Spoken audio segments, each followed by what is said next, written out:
for our. Actually, we're gonna, at this time, the trustees will be reciting the mission and vision and core belief statement. Start with trustee Clark. In Taylor ISD, we believe our empowered faculty and staff utilize their respective skills to serve as student advocates for the whole child. In Taylor ISD, we believe every student has unique potential and shall engage in opportunities to grow in a safe environment through multiple approaches to learning. In Taylor ISD, we believe families are partners who will be informed and supported in the educational process to help students discover their unique potential. In Taylor ISD, we believe the superintendent and district leaders are forward-thinking, strategic, and accessible partners to our community that empower staff to help students achieve their unique potential. In Taylor ISD, we believe the Board of Trustees is a collaborative team, anchored in tradition with a vision towards the future, and a connection to the community, inspiring exceptional workplaces and excellence in student outcomes. In Taylor ISD, we believe our accessible campus leaders foster community relationships and demonstrate effective communication, servant leadership, and instructional leadership to guide faculty and staff toward our vision. Our mission: inspire, equip, and empower every student to achieve their unique potential with a vision of intentionally empowering the whole child. Thank you, trustee. Vicki, were there any public comments? All right. Next on the agenda, student recognition. All right, now we're gonna.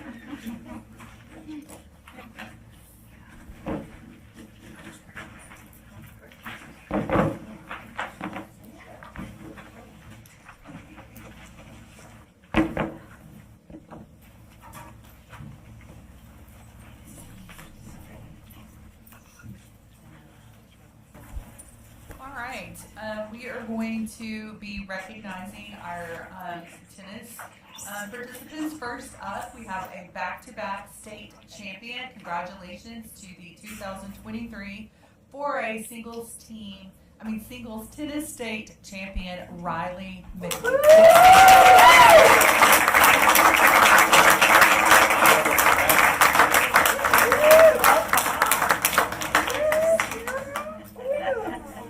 All right, next up we have, congratulations to the 2023 girls tennis regional qualifier. And tonight we have with us Krista Randig.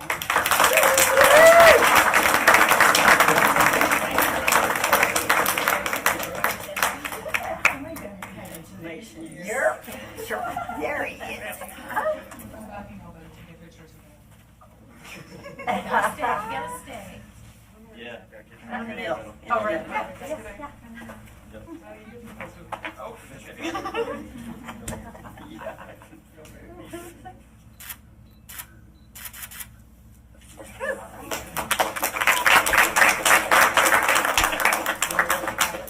All right, our next recognition is we are going to start doing a recognition that emphasizes priority 2, which is the exceptional workplace climate. And we have a superintendent's coin of excellence, and Dr. Garcia has something to give and to say. Thank you, Jennifer. As part of Priority 2, Exceptional Workplace Climate, we want to ensure we recognize and honor key staff members with behaviors and actions that exemplify our district core mission of inspiring, equipping, and empowering every student to reach their unique potential. With this in mind, I have decided to establish a recognition system called the Superintendent's Coin of Excellence. I would like to recognize the first recipient of this coin tonight. During my listening tour, I met with dozens of internal and external stakeholders, as well as the greater Taylor community. And one of the questions that I asked during my interview was, who is one person that Taylor ISD cannot do without? And one name really emerged out of all those meetings. This person has been a part of the district for 20 years, works tirelessly to connect with our families, students, remove barriers that families may be facing, and helps connect the community together to wrap their arms around the entire Taylor ISD. He helps coordinate our mentor program, providing resources such as clothing. Is he giving me the eyeball yet? Yeah. His wife can come out of hiding now. Helps our families with emergency needs, and one of my favorites, midnight basketball. In a time of need, John Matthews is there and is someone that this district cannot do without. John Matthews, will you please welcome?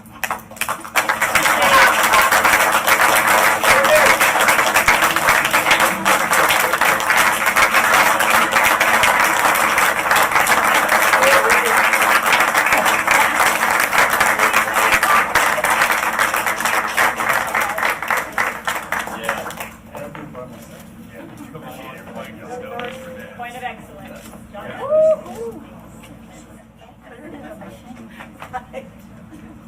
Don't lose it,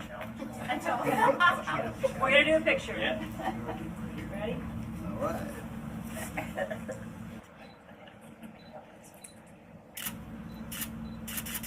Thank you.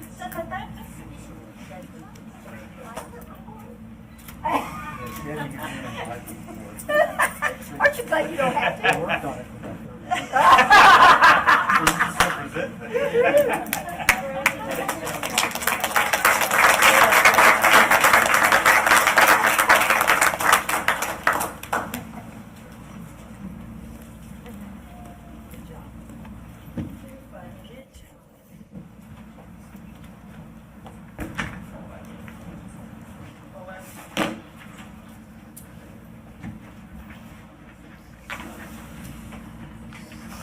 John, congratulations, and you've come a long way from Donuts for Dads.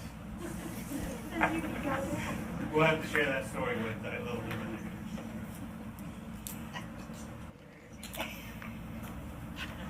All right, next on the agenda are the reports of the Board of Trustees. First up will be item A, bond update. Good evening. Well, I have some good news to report. All the schools open and all the kids got here. So that's good news. We had a lot of work that happened this summer, and it was a sprint to the finish line. I know all of the staff can attest. It was a long 2 weeks, but we got a lot accomplished over this summer. We refinished all of the classrooms in MSE, T.H. Johnson, Posman, and we set about $3 million worth of furniture in 169 classrooms in 2 weeks, which was a huge feat. So we made it to the start of school, and everyone got in their classrooms, and we made it. So that's great news. There was a lot of summer work this summer. So there's still some ongoing work that was already scheduled to be ongoing. So we've got T.H. Johnson. The admin has moved into the new area, and we're now working on the core area, which will turn over later this year. High school CTE center, still moving right along on schedule. We've got Taylor Middle School still ongoing, the addition at the front, which everyone is seeing, and then we also have some repairs in the courtyard. The concrete was demoed this summer, and then there was some unexpected foundational footings up against the building that we couldn't get the drainage in. So they've issued a redesign, and that'll be coming in the next month or two. We'll get the courtyard wrapped up. So maintenance building's ongoing. Posman, I believe everything is wrapped up at Posman. So they've got a fresh building there and all new AC units this summer. So Posman's moving right along. MSE, obviously everyone can see what's happening over here. So MSE is moving along as well. If you go to the next page is kind of our schedule update. Two things I'll point out. Legacy. Legacy was supposed to finish a couple of minor technology upgrades this summer, some cameras and some access controls, and those have been delayed. So we're still tracking it, but that work has not happened, so that's a little bit behind schedule. MSE right now, the latest construction schedule they've given us, they're tracking about 2 weeks behind. We've asked them for a recovery schedule of how to make up those 2 weeks. They're still finishing in Christmas break, so right now they're targeting like January 1 being finished. Contractual completion date is a couple weeks before that. So we're still looking at a mid-year handover, but obviously we'd like to give the school a little bit more time to get all their stuff at this point. nothing too concerning. They've told us they can make up those 2 weeks. We've just asked for the schedule of how they're going to do it. Questions on scheduling? Okay. Moving on to the budget. First page, you've got your program summary. So you'll see here our invoices approved to date. That number keeps going up. We've put in place about $21 million worth of work to date. Now, remember, the budget includes land purchase, design, future designs, things like that. So that money is still sitting there that has not been spent yet. Biggest thing, as always, is column E, your savings and overrun. Should always zero out, so you'll see contingencies. We've used up contingencies, so you're showing a savings on your contingency line, but it's moving up into other lines, so it balances out. We're still tracking a decent amount of savings. We've got a rolling priority list that as we come across things, as Lance brings things up, Dr. Garcia brings things up, admin brings things up, we're putting them on our priority list. So as we start to realize those savings, as we get closer to the end of the bond, we'll kind of assess that priority list and what can be addressed. Yes, Chris. And the overage on the construction cost is 6.6. What's the? So that's over the original budget. So when we built the budget right when the bond started, before we had any design or construction, we're 6.7 over that original number. Now there were things like roofing repairs were in a different line. Some of the buildings we didn't do a full roof repair, and we realized some savings because they weren't needed. So we were able to capture more things in construction than what we had originally planned because we had additional monies allowed for that.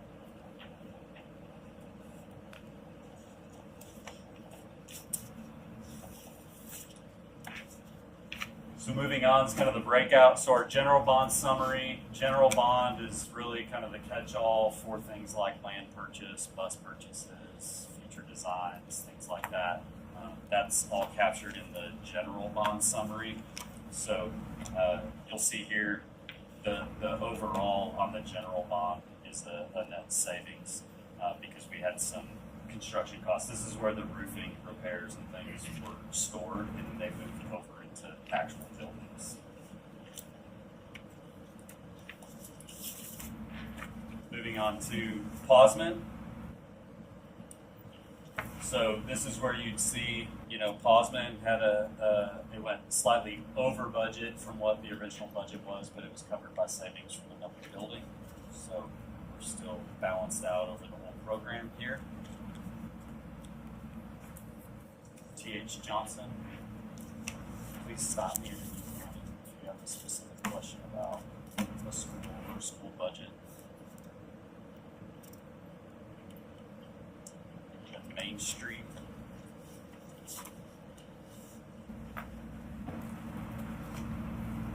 Taylor High School. So here's where you'll see some of the additional savings was on Taylor High School. So what was originally budgeted, we were able to come in under budget on that project, which helped offset.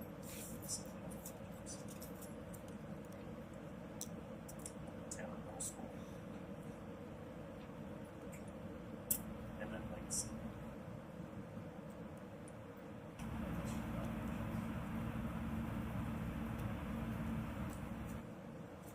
Aaron, it's not a budget question, but I saw like the cascade of the expected substantial completion issue. Like, does the warranty period start after each one of those? So each building will get a substantial completion, and the contractual definition of substantial completion is when the building can be used for its intended purpose.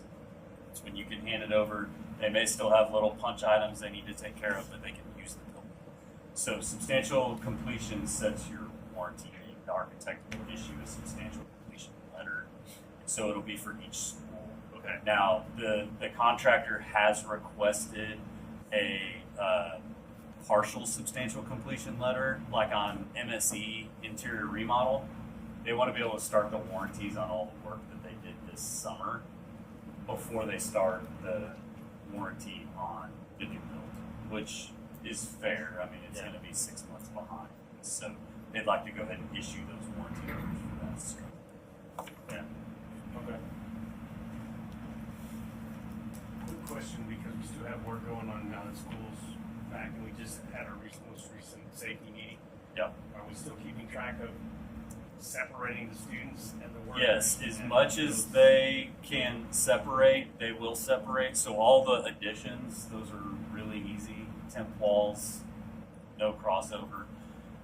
There's a little bit of work left here at MSE, some bathroom remodels, and so they're making sure that those guys badge in. They've actually assigned like a Drymola staff person to just be outside the restrooms while they're working and keep an eye on everything. So everyone's checking in, badging, running backgrounds if they're going to interact. And I say this because, you know, things that have come up over some of the audits that we've had, TEA and such, is like doors being propped open and things like that. So although the workers might think, hey, I just need to go in there real quick, and again, I don't know the scope, you know, we're going to get dinged for that regardless of what they did. So we just need to make sure that, you know, our campus assistant principals, I think they've got their duties where they're checking that.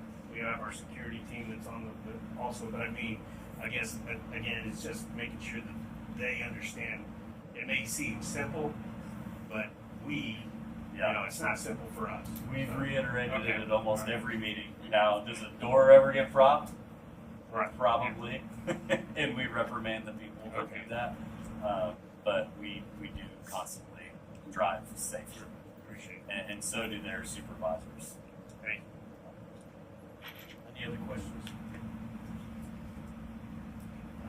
I'm going to stay up for the next item, Yes. which is additional days. So the contract reads that the school board has to approve any additional contractual days to the construction schedule.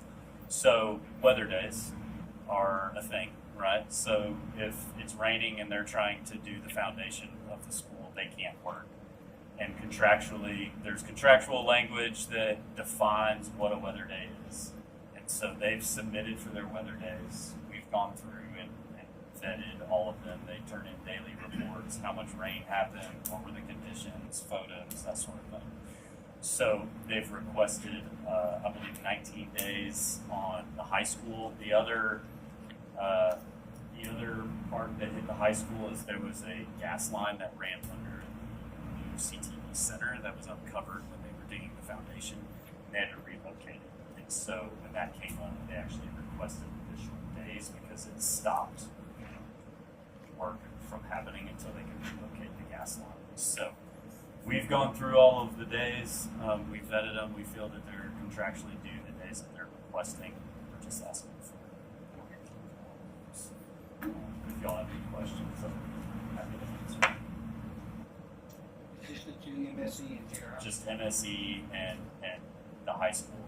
The nice thing is the completion dates on both of those, adding the days doesn't really affect being able to get into them because they were like mid-semester finish dates. So adding additional days doesn't change when the school is going to provide those services.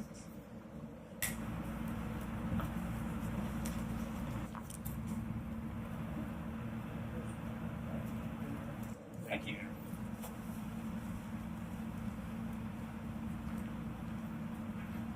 Next on item C, T Foundation presentation of game changer. Mark. Good evening, Board, Dr. Garcia.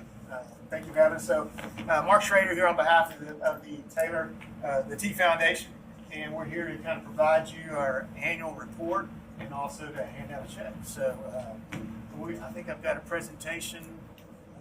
Thank you, Vicki.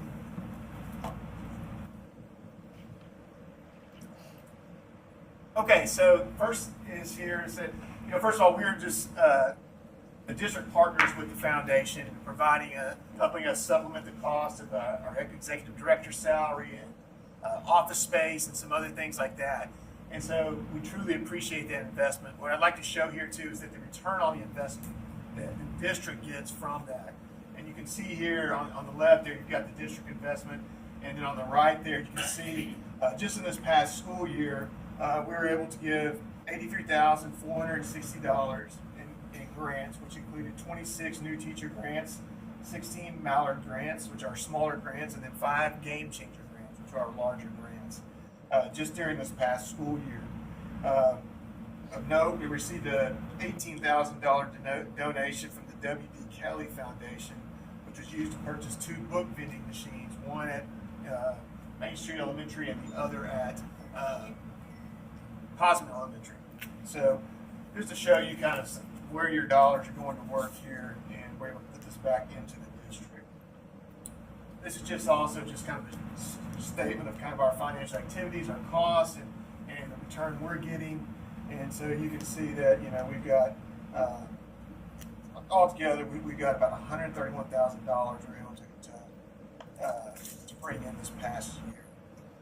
So next, we've got a kind of a shameless plug here. So we've got, in the theme of the 100 years of Taylor Ducks, we've got coming up here our Purse Bingo event, which is coming up on November 2nd. If you've ever been, it's quite an event, and it's become so popular, the tickets just kind of sell themselves. So if you want to get a ticket, you need to hurry, because we've got about, 80% of our tables sold already, and we haven't really started pushing ticket sales. So we also need some purse models. So some of you guys up here, some good models. We're going to have a runway this year. So you can get up on the runway and do your thing. So your good candidates right up front. You got 2 volunteers. Yes. Yeah. So that's coming up. If you need tickets or information, you can talk to Anita or grab one of the board members. We'd be happy to get that to you. So next, I'd just like to highlight some of the things that we've been able to partner with district teachers and administrators on. The first one here is an example of it's called the Zen Zone at Posman Elementary, and this is just a room that they've set up that's kind of got a calming element for students to get overwhelmed and need a quiet place to kind of unwind during the day. And so you can see some of the great equipment and different types of items they put in there. And so we were happy to partner with Posman on setting this up, and I think it's been a great success. Next, we've got kind of in a similar vein, we've got the sensory room at Main Street Elementary, and you can kind of see some of the photographs here. It's kind of got a calming and a way for the students kind of, if they get overwhelmed, they need time to just come in and deal with some of the things to get them settled down and ready to learn again. So we're excited to see both of those come forward. We've got so this is the STEAM Maker Space Card. As you can see up there, it's the card up there on the top left hand, and it's a cart that's actually can move from classroom to classroom. It's got a lot of different equipment and items a students can use to learn creativity, science, math, physics, engineering skills. And so this is at Main Street Elementary. I'm hoping maybe we'll see another one come up for another grant, maybe get that at some of the other schools as well. So that's a great project. So we got a sound system grant. And we're going to, Lane Edwards, who is here to receive another check tonight, was able to put in a grant for a sound system for the Main Street Elementary School choir. And so they've used that to do concerts everywhere from Bass Pro Shop to the state capitol. So you can see some pictures there. So that's a great program that she's got going, and we're happy to participate in that. We all remember the solar eclipse from last year, and T Foundation funded the purchase of glasses for all ISD students, staff, teachers, everyone. So great way to kind of get involved with that. So we're excited to do that. One of the things I've been really excited about that we've seen more grants come forward are kind of these real life experiences. Bringing in, here we have Captain Stephen Bowen, a NASA astronaut, who's able to come in and speak to the students. And so it's just a great experience. There's a lot of positive feedback on that. Students just seeing those things come to life that they maybe studied about and hearing in first person from these folks. So that was a great one we were able to participate in. We had some authors. P.J. Hoover is I think an Austin area author, came in and spoke a couple times to students across a number of different campuses. that was a great thing. And then also just examples of with other projects and things like that. It was exciting to see these things coming forth. We're seeing more and more of those type of grants. And then last, for the CTE department, the welding program has been a long time, partner with, we've been able to partner with them on different things. And so we had another welder grant come through, and they were able to get a piece of equipment that they were having to borrow previously, so they had to wait on it. And so we were able to fund that. Those students were able to get that hands-on experience right there in the classroom. So just a couple of the highlights here. So we saw around $92,000 in fundraising efforts this year through our Purse Bingo and our Food Dudes events. And thank you to so many of you that have partnered with us and participated. We're to highlight some of our key donors. The W.D. Kelly Foundation, they're out of Georgetown. The FICUS Financial Group here, Samsung, Fluor Architecture, Sun Foundation, Stantec, and Valero. All those you can see very nice gifts that they provided to the T Foundation. And so a total of $131,000 in funds raised over this past year. And so last thing, I just want to highlight again our board. And you see a lot of smiling faces here of those receiving checks and those board members. And a number of the board members are here tonight. We were excited to add, how many people do we add tonight, new board members? Eight new board members tonight that we voted in. So we're really excited about all these new folks joining us, and just so many that have been faithful and working hard. And they do this because they love Taylor ISD. They love the schools. Some have kids in the school, some don't. Some just are alumni, just people from all different backgrounds, but they all share the love for Taylor ISD and love providing for these opportunities for students and teachers. So thank you to the board again for all of your support. Thank you, Dr. Garcia, for your support, and we look forward to another great school year coming up. So unless anyone has any questions, then I'll present a check.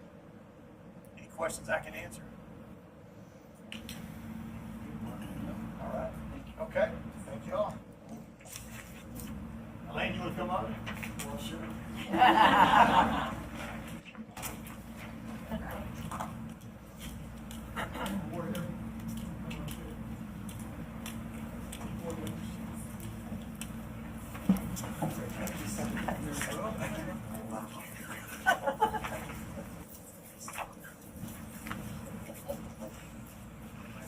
Hi there, how are you?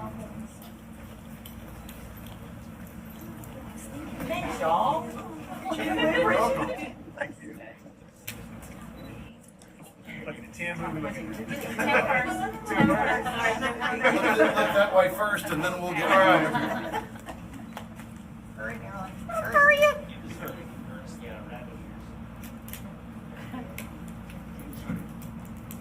All right, then look over here. All right. While Tim is doing that, Ms. Edwards applied for a Game Changer grant. That's anything above $3,000. And she purchased 16? 16, yeah. And stools to match. And stools to go with drums. They kind of look like big bongos. And she did a little mini lesson with those of us that interviewed her for the grant. And I told her the middle school band directors and probably choir people are going to love her, because these kiddos are going to go from elementary into middle school and already know how to read some music and play as a unit, not just individually. So it really, in my mind, it is a game changer for the music, fine arts area of our district. So, thank you. Keep up the good work. Thank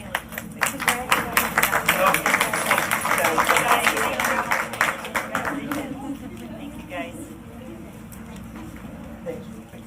Come play anytime. Anytime.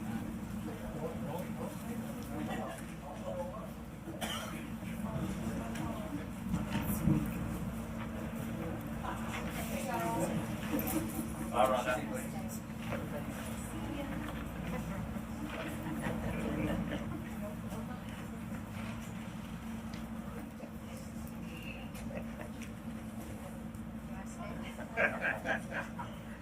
All right.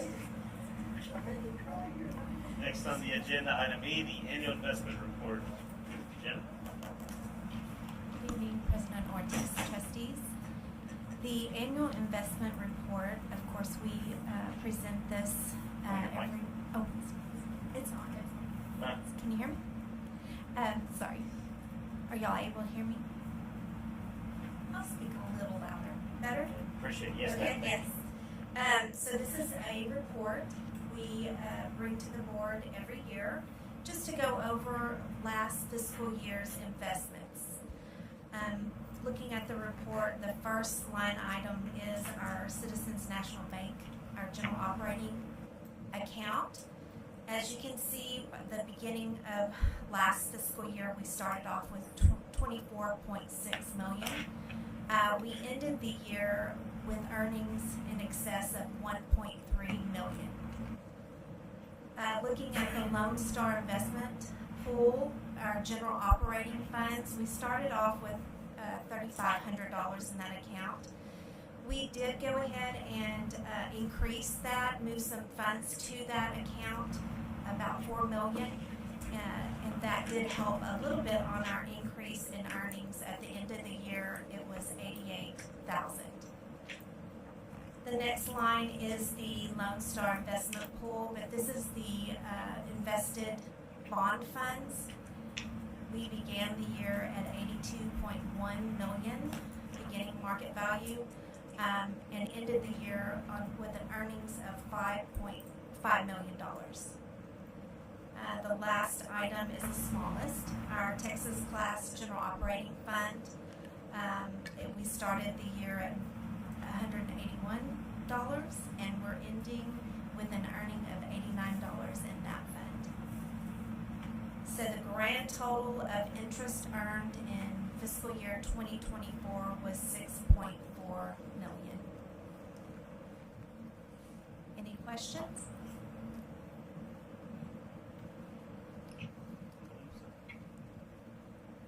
Yes. Are those earnings restricted on where they can be spent? The bond is, because we will have to face arbitrage because of the good percentages we are getting on those funds. So the interest, yes, on bond.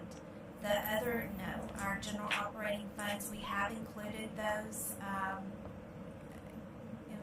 as part of our budget. So that is something that we are expecting to receive for this year. Yes. The last one, the Texas Class General Operating, I mean, Yes, that's a placeholder. As you can see, it's just a little bit, it's not as much as some of the other, it's a placeholder. We've kept it there. And I've thought many times about asking my predecessor, reasoning, so I'm sure there's a reason. We're just gonna, as a placeholder for now, because you never know, the markets will move, and it might be something where we want to move funds to. Thank you.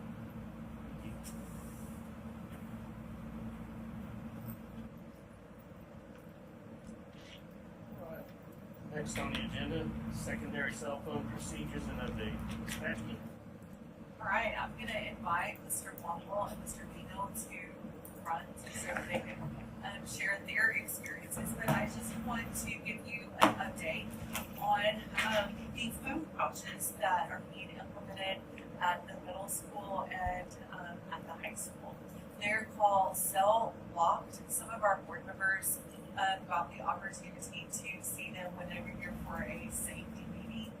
And just to give you a little background, like why did we needed pouches at the high school and the middle school? Although the middle school started last year, but research shows that more than 70% of high school teachers, now this is not Taylor ISD, but we have an article, there's some back here still.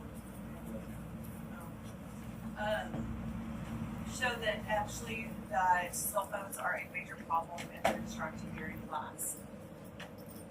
And so there are approximately 8 states who have already passed laws that prohibit them from being in the classrooms. So we are taking a proactive approach, trying to get ahead of some of our issues. And so the kids have all been issued a pouch, and the pouch you can see, if you go to the next slide, looks just like that.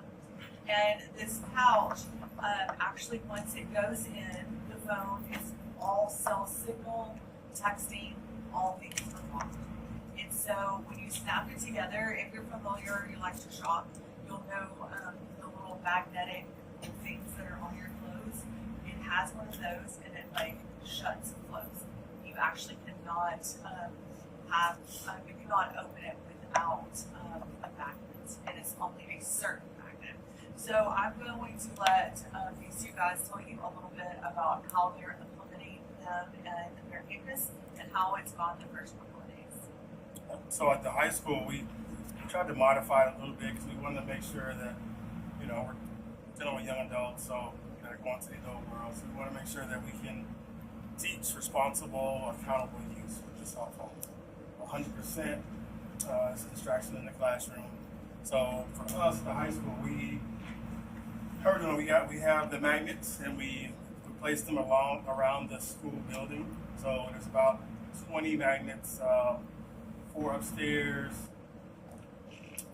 3 in the middle hallway, all along the school. We're probably gonna place one outside just in case a student forgets to, unlock their phone and they have to come back during the evening. But so they can have their cell phones mornings, lunch, hallways. But we've emphasized quite a bit with them. When you walk across that classroom threshold, the phones go up. We need you focused, we need you to pay attention, we need you to be engaged. So students have, they've responded well. I mean, it is one of those things where you just have to get in routine with them. But it'll be fine. I think the main thing right now is we're just trying to inventory, make sure that we know what we have. So at the end of the year, the process of picking things up, we don't want to lose out. I'm not sure we talked a little bit about end of the year, collection of them. It'll be a work in progress as far as how the pouches come back at the end of the year. But there's also even a process in place of if the student forgets their pouch one day, we have about 50 pouches extra in the front office, so they can come down and get a pouch. We'll sign it out to them as a loaner, big loaner on it, and they'll come and return that the next day. But I think it's a good tool. I think students do need to be focused. So our big thing is it's going to be watching in the hallways when they're able to unlock the pouches, because it unlocks pretty easy. How that works in the hallway. So we're interested to see. We're rolling ours out for the high school after we ID everything and make sure we have everything. It's going to be rolled out to us on Friday for our kids, so that Monday we can start fresh and we're ready to go. So at middle school, this is the second year of us using the pouches. They're actually slightly different, slightly upgraded, but still the same system. Moving into year 2, students came in kind of used to it. So it wasn't a big surprise. I actually had students asking me the first 2 days of school because we did have to inventory the new ones, go through the process. We were passing out their IDs along with their badges and their lanyards with it all together. So they're getting signed out a package. And they were asking where their pouches were because they were, some of them are like dreading it, but for the most part, honestly, they've gotten so used to it that it's actually, because even with those first 2 days without them, it's become a habit for them not to have them out, not do those kind of things. So very little to no concern as far as the kids. We do lock them up all day. So they come in the morning, they are locked up when they walk in the door. We take the magnets down, and then when they, at the end of the day or before the day, we put the magnets back up so they can unlock it as they're leaving. My policy is a little different than Mr. Womble's, but if they forget to unlock it before they go home, they got to wait until the morning. So that'll be where they're at. But I think we've had like one time that happened.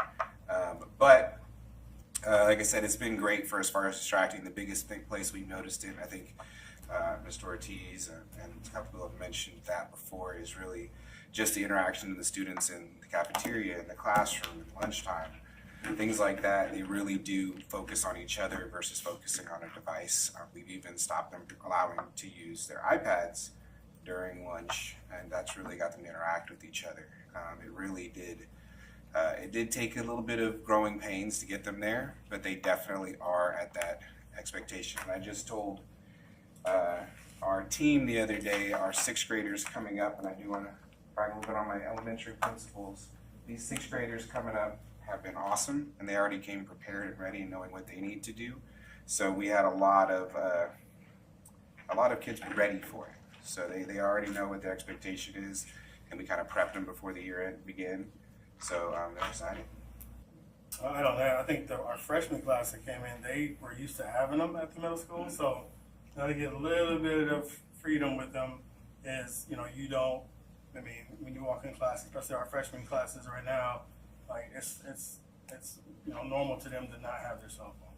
So as we continue to have classes come through, it'll just be one of those things that just become common to our campus.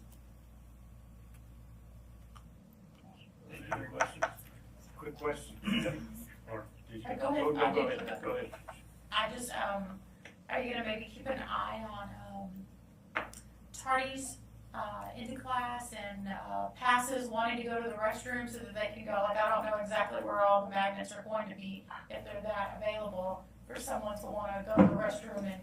So that's the thing we stressed at PD during our professional development is just, when students go to the restroom, there's no need to really, if the phone's in the pouch, you don't need to take your phone, your pouch to the restroom. So that's going to eliminate a lot of those issues that, you can go to the restroom, look at the text,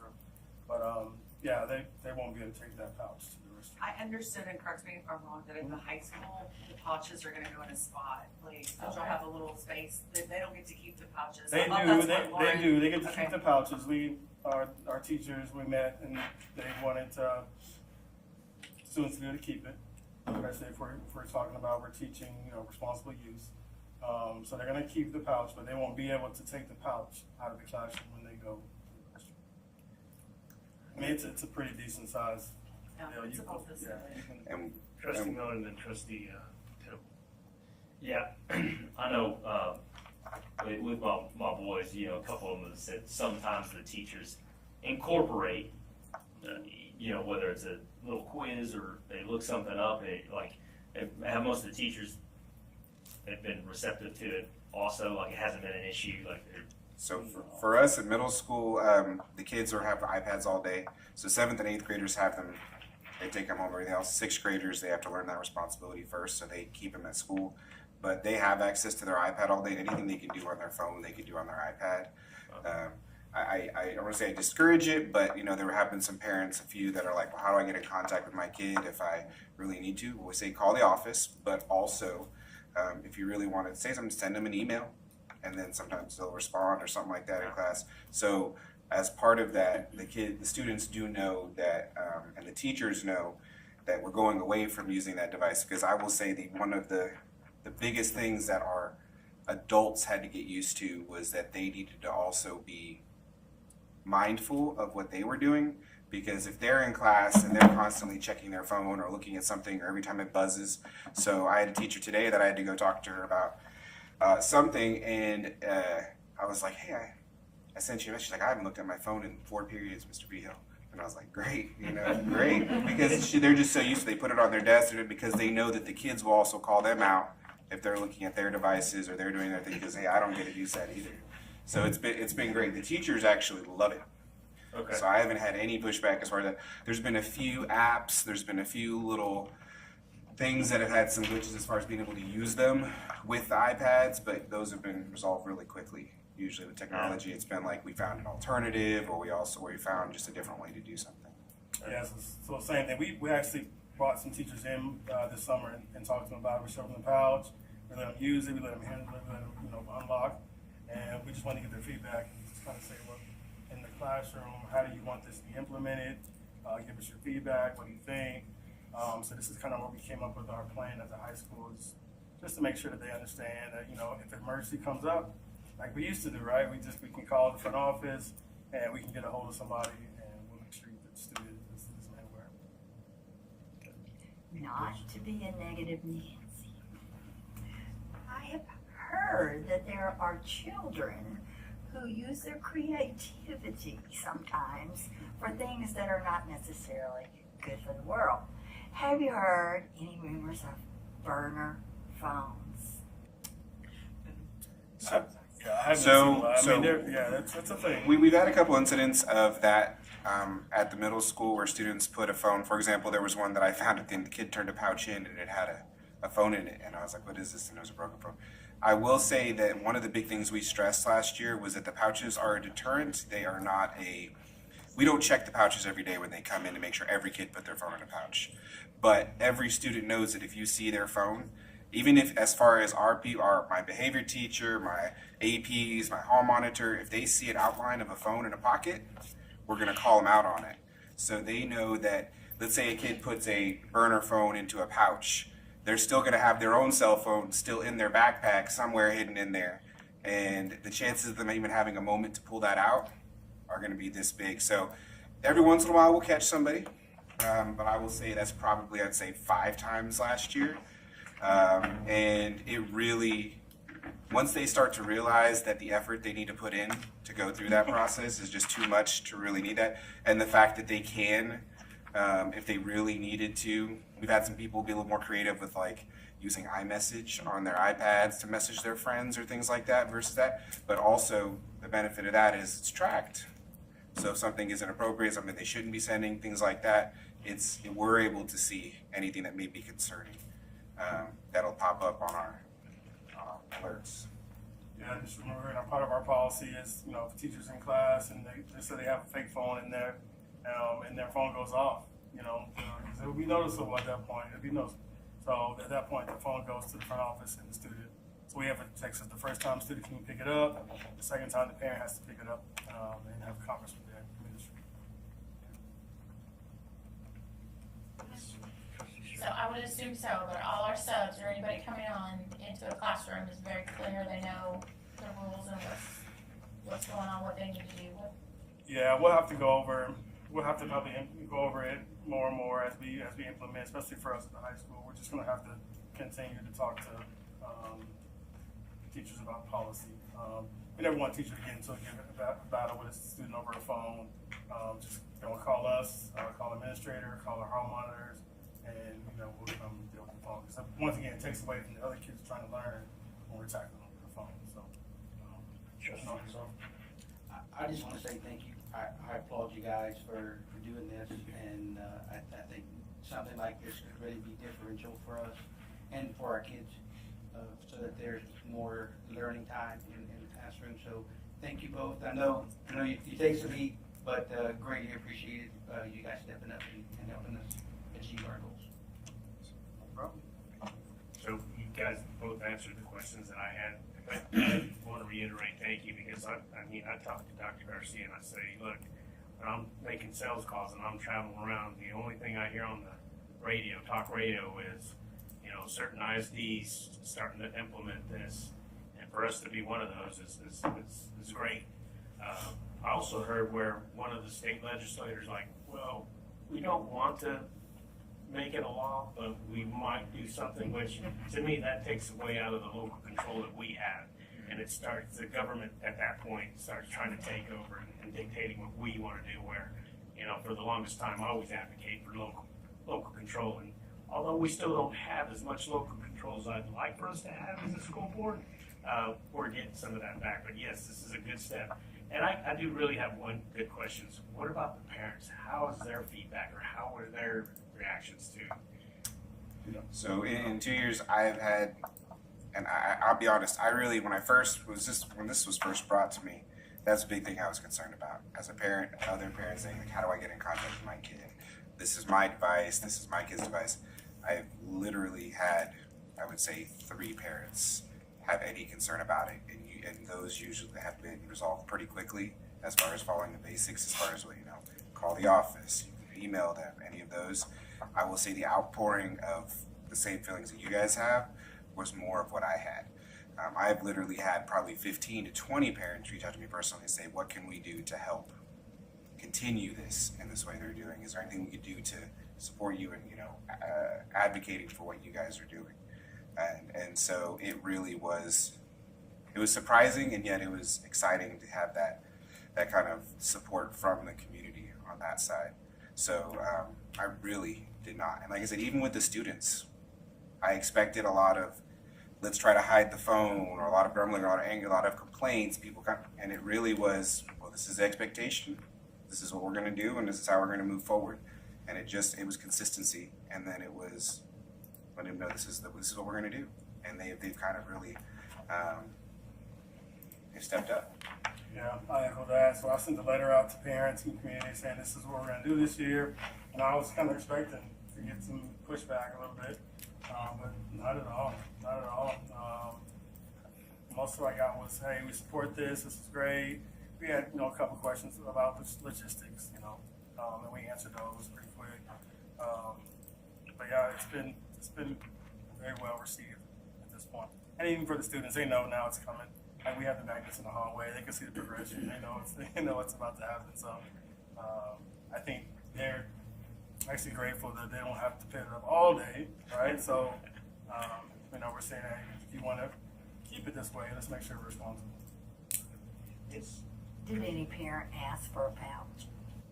Everybody else? They probably like them at their house. At their house, right? Yeah.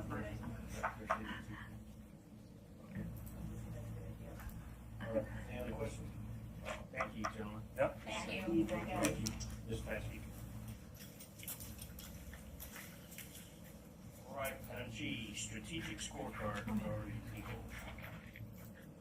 Good evening, everyone. This evening, I'm going to be presenting an update about our strategic action plan, our balanced scorecard, and a recommendation of our priorities and goals. And so last month, we talked a little bit about this, specifically with the Pareto principle, which states that 80% of the results come from 20% of our actions.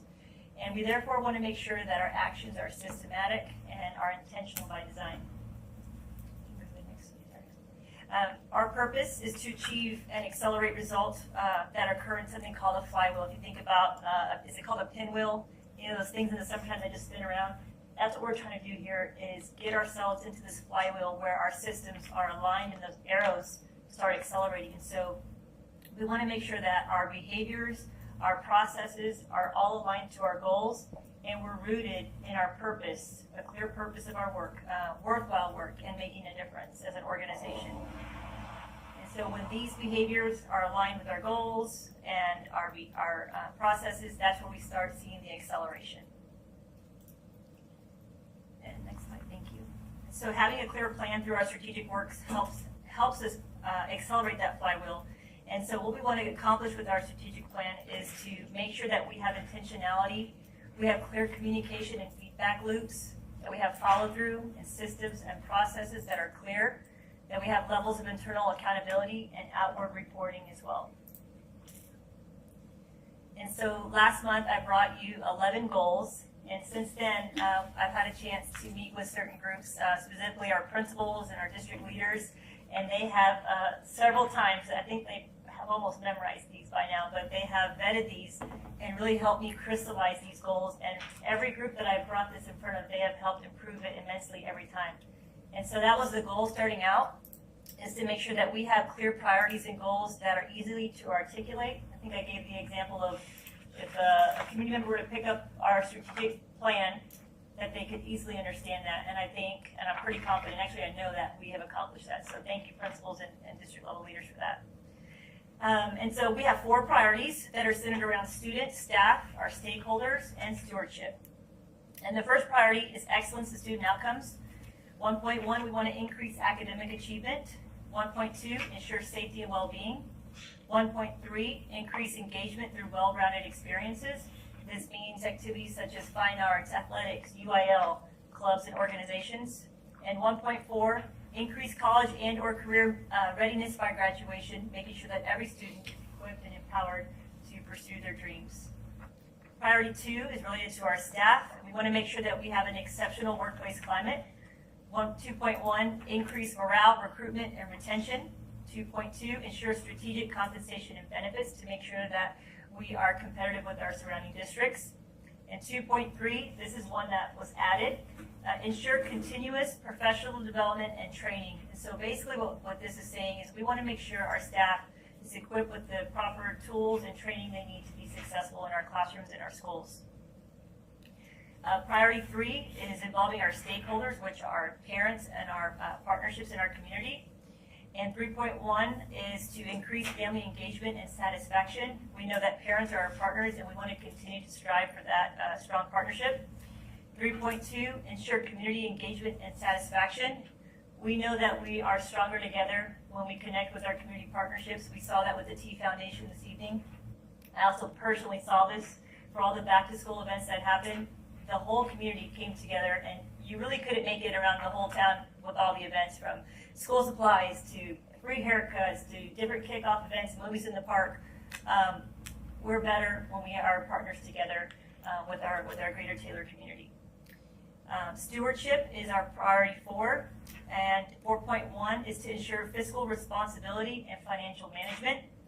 4.2 is to increase operational effectiveness and efficiency. And 4.3 is to ensure strategic long-term asset and facility planning, especially now that we have our demographer report. We're looking at what our next steps are to make sure that Taylor SD is in a proactive stance and ready for our future growth. And so where we're at right now is recommending our 4 priorities and our 12 goals for the board tonight. And next, what we would like to do is we're going to be meeting with our leadership team. And next, we're going to talk about what are the actions, just a few key actions that we're going to do at the campus level and district to reach our goals. And then we're going to talk about our checkpoints. How do we know we're on track? Or how do we know what areas we need to support? And then we're going to look at annual and long-term targets. Where do we want to be in 4 years? And then what does it look like for our goal this year and future years to come? And lastly, I just want to thank the trustees for all of your feedback. I've taken into account your feedback as well as the principals, and thank you guys very much. And looking forward to finally moving forward with these goals and priorities, and happy to answer any questions that you guys may have. I think we're good. Thank you. Very good.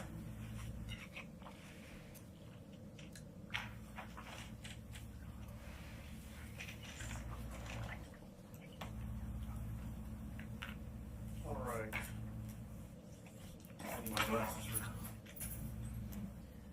All right, next on the agenda is the consent agenda, which consists of the minutes from the regular meeting, July 15th, 2024. Item B, the tax report. Item C, monthly financial report. Item D, purchasing approval. Item E, 4-H adjunct faculty agreement. Item F, policy update 123 affecting local policies. All policies are listed. If you like, I can read all the different policy numbers. Or we can- Item G, approved Darmala contract duration adjustments. Item H, T-test appraisal timeline and appraisers for 2024-2025.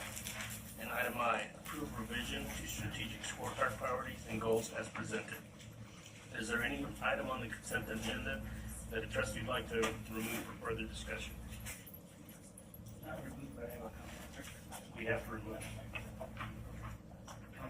We have to remove. Which one do you want to remove? The meeting minute. This time we will remove the meeting minutes and vote on that separately.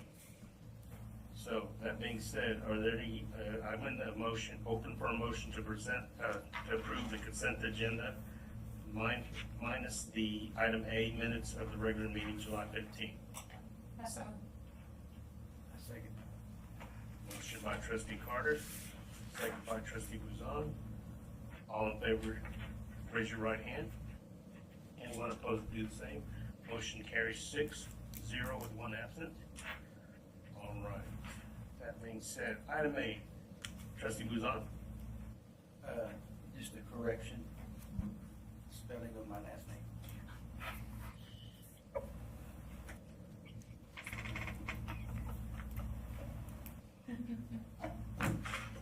I kind of like it. I think that's your nickname, J-Buzz.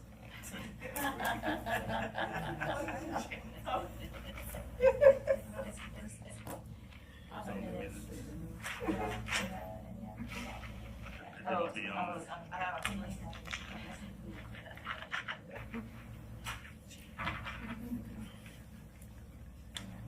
All right, is there any further discussion? All right. right, I'm open to motion to approve the item A, the minutes for the regular meeting with the adjustment of the spelling of trustee Guzon's last name. I shall move. A second. Motion by trustee Pollock, second by trustee Carter. All in favor, raise your right hand. Anyone opposed, do the same. Motion carries 6-0 with one absent. Thank you, trustees. All right, item A, personnel items for information only. There should be resignations, election of personnel, and notification of personnel under District of Innovation. Is there any item under the personnel items that trustee would like to adjourn back to closed session for any discussion? All right, we'll move forward. Thank you, trustees. On the agenda, item 9, new business. Consideration and approval of the resolution certifying the 2024 tax roll. Okay. Yes, sir. So, the first action item that we have is the consideration and approval of the resolution certifying the 2024 tax roll. So when we adopt our budget, we do not have the NCR or the certified values. So at this point, the chief appraiser for Williamson County has certified and submitted the appraisal roll to the appraisal review board, thus have been certified. So we are just asking that you approve to accept the certified and supplemental appraisal rolls for tax year 2024 for Taylor ISD. Any questions?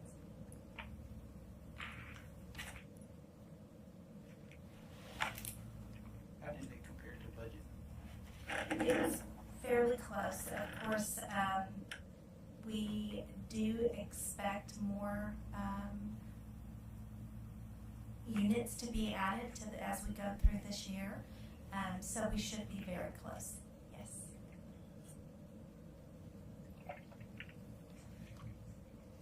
Can I say so moved? Yes, I'm open to motion to approve the resolution certifying the 2024 tax roll. Yeah. All right. I second. Trustee Tell, motion by trustee Tell, second by trustee Pollock. Any further discussion? All in favor, raise your right hand. Anyone opposed, do the same. Motion carries 6-0 with one absent. Thank you, trustees. Item B, amend the 2024-2025 budget to amend the tax rate calculation forms. Ms. Sell? Because of tax code 2604, we are required to include on our budget that was adopted the tax calculation worksheets. So this is just a request to add those as an amendment to append to our budget. Any questions? Seeing that there are none, I'll open a motion to approve amending the 2024-2025 budget to append the tax rate calculation forms as presented. So moved. Second. Motion by trustee Miller, second by trustee Carter. Any further discussion? All in favor, raise your right hand. Anyone opposed, do the same. Motion carries 6-0 with one absent. All right, consideration and approval of the resolution to temporarily raise the maintenance and operations tax rate under Texas Tax Code 26.042E. Yeah. Yes, we were alerted by Mr. O'Hanlon that the opportunity to adopt disaster pennies for this current school year because of the 2023 there was the January winter storm. So we did elect to go ahead and request that we were able to adopt those, 0.0317. The 2024-25 budget does include those disaster pennies. The M&M rate would be 0.7869.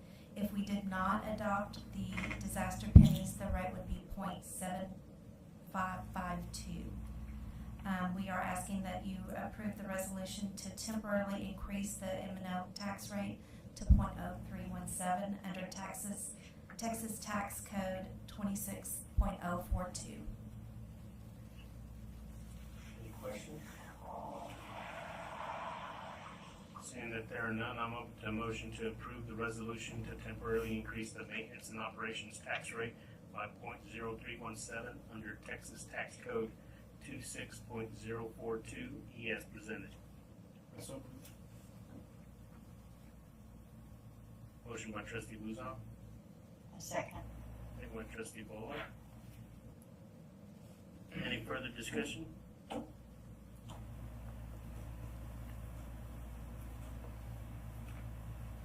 All in favor? Raise your right hand. Anyone opposed, do the same. Motion carries 5-0, 1 absent, 1 abstention.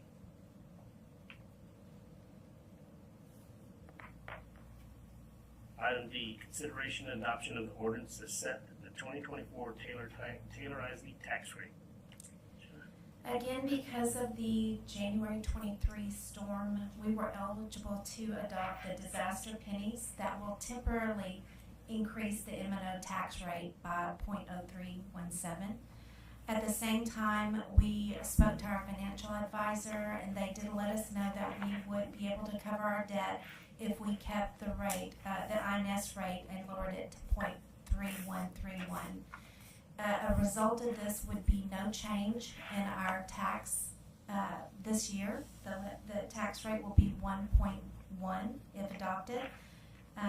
This again is a temporary M&O increase, but again, it does not change the bottom line. Our tax rate would remain 1.1. Any questions? All right. So, there aren't any questions. There is verbiage on the second page of the motion that needs to be presented. Is that correct? Yes, yes, sir.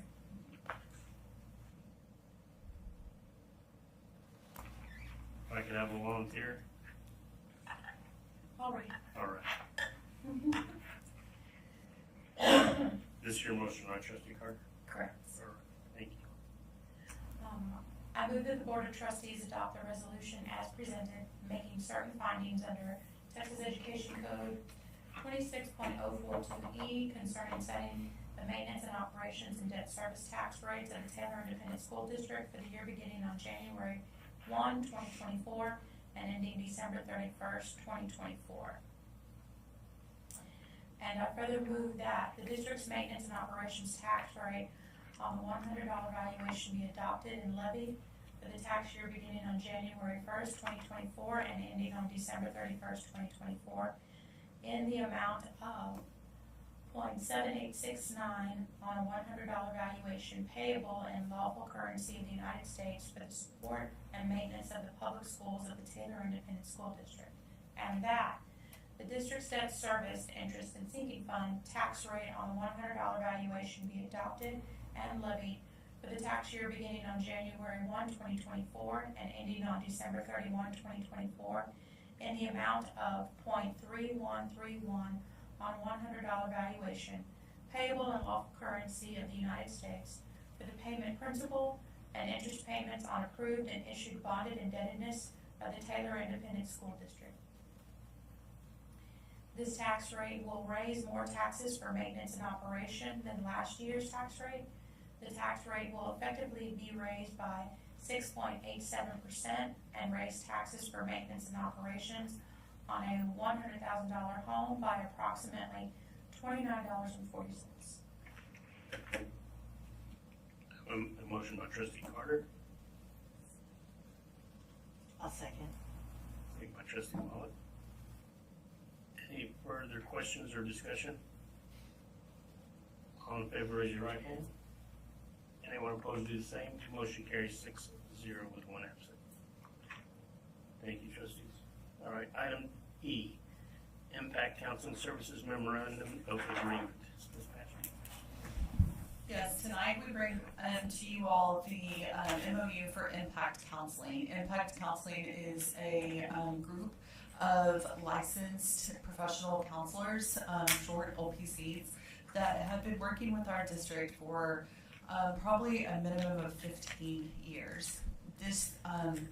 This year, we were fortunate enough to receive a grant called the Stronger Connections Grant, which has approximately $500,000 in it.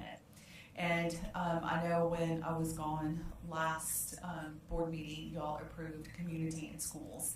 So I just wanted to talk a little bit about what the difference, at least for this upcoming year. Impact Counseling does one-on-one professional counseling with students and has had a long-standing relationship with many of our families. And because of the grant opportunity to continue to fund that, I discussed with our counselors that pulling that particular resource could be detrimental to many children and families who have been working with Impact Counseling for many years.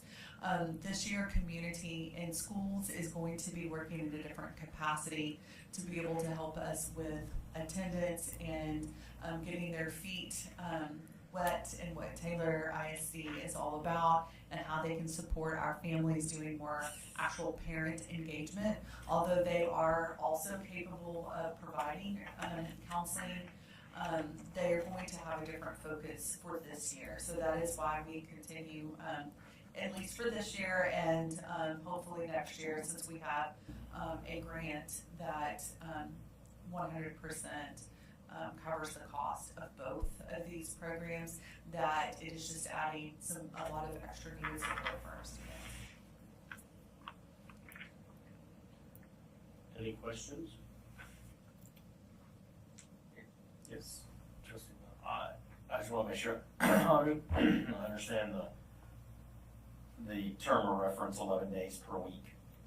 Yes, that is very confusing, but what it means is, so for example, they have probably 10 to 15 licensed professional counselors that work for them. And Candy Gaddison, who actually started out as just, not as just, but as a LPC herself, is now the coordinator and owner of the whole thing. So what that means is Candy herself is at the high school for 3 days. Social worker number 2 is at the middle school for 3 days. And then at all of the other schools, the other 6, there is 1 day each. So in a week, we get access to, when you say 6 days, or 5, like 11, they, like 3, 3, and then 1, 1, and 1 in all the others. So we're paying for 11 days that are different people. Does that make sense? It does, and that's what I assumed, Yeah. but I just wanted to. So a lot of people are like, Yeah. what? 11 days a week, but we get access to that. So I'm really excited. The counselors are not excited about the extra support that we can provide students and their families. Any other questions? Seeing that there are none, I'll move to the motion to approve the Impact Counseling Memorandum of Understanding as presented. So moved. Second. Motion by trustee Tennell, second by trustee Miller. Any further discussion or questions? All in favor, raise your right hand. Anyone opposed, do the same. Motion carries 6-0 with 1 absent. Okay. Item 10, calendar. Zipping through this today. September 2nd is Labor Day holiday. September 12th and 13th is the MOSBA National Conference. September 16th, 2024 is our regular board meeting at 7 p.m. September 27th through 29th is the TASA-TASB Convention in San Antonio. All right. Next on the agenda is item 11, suggestions of future agenda items on food for thought. Before we move on to food for thought, we just like to let you know that Mark Harwell, who was our diesel mechanic and auto mechanic teacher, passed away today. He had been battling cancer for the last probably 4 years at least, and did pass away today. So we just wanted to let you know and to keep his family in your thoughts and prayers. I just wanted to add condolences to Shorty Mitchell's family.